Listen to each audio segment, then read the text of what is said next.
3 overlooked insights from C.S. Lewis's Mere Christianity. Mere Christianity is one of the most widely read Christian books of the 20th century.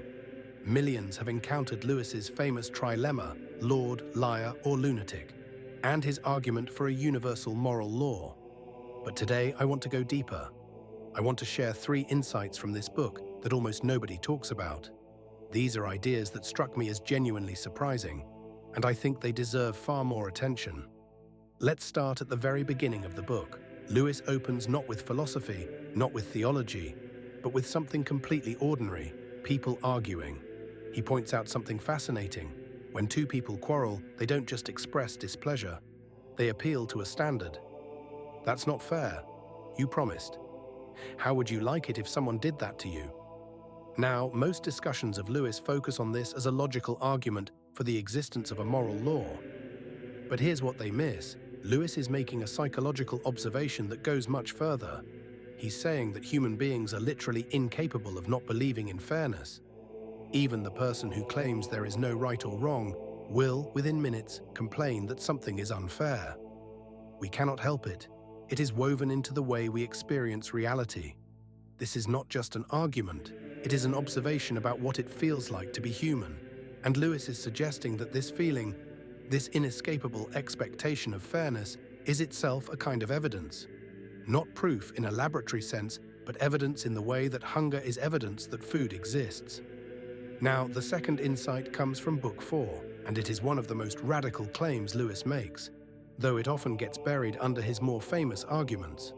Lewis introduces a striking phrase, good infection. He argues that the Christian life spreads almost like a biological process. It passes from person to person, through proximity, through community, through what he calls being in the pack. Think about how countercultural this is, especially today. We live in an age of personal spirituality. People say, I'm spiritual but not religious. They consume sermons online. They build private, curated faith experiences. Lewis would say this misses the point entirely.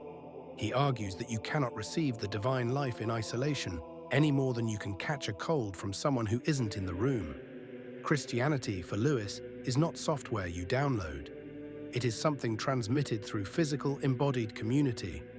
This challenges both the religious and the secular. It challenges the person who says they don't need church, but it also challenges churches that treat attendance as passive consumption rather than genuine, messy, human-to-human contact.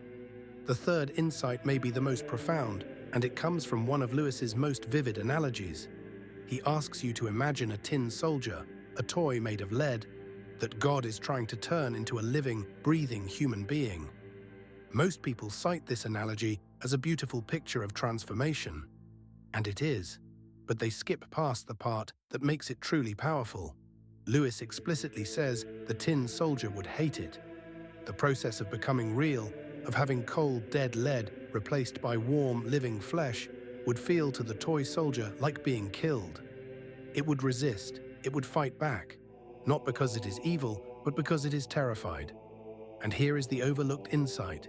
Lewis is reframing the entire concept of unbelief. He is saying that when people resist God, it is often not arrogance. It is not intellectual rebellion. It is something much more primal. It is a creature's terror at being fundamentally remade. This changes how we think about doubt, resistance, and even atheism. Lewis is asking for compassion. He is saying, of course people resist this. Becoming real is the most frightening thing that could ever happen to you. So there you have it, 3 ideas from Mere Christianity that deserve far more discussion. First, that our inability to stop believing in fairness is itself a form of evidence. Second, that the Christian life cannot be lived in isolation. It is caught, not taught. And third, that resistance to God may not be rebellion at all, but the deep terror of a creature being asked to become something entirely new. If these ideas resonated with you, I'd love to hear your thoughts in the comments. Which of these struck you the most? And if you haven't read Mere Christianity, I cannot recommend it highly enough. It is a book that rewards every rereading. Thank you for watching.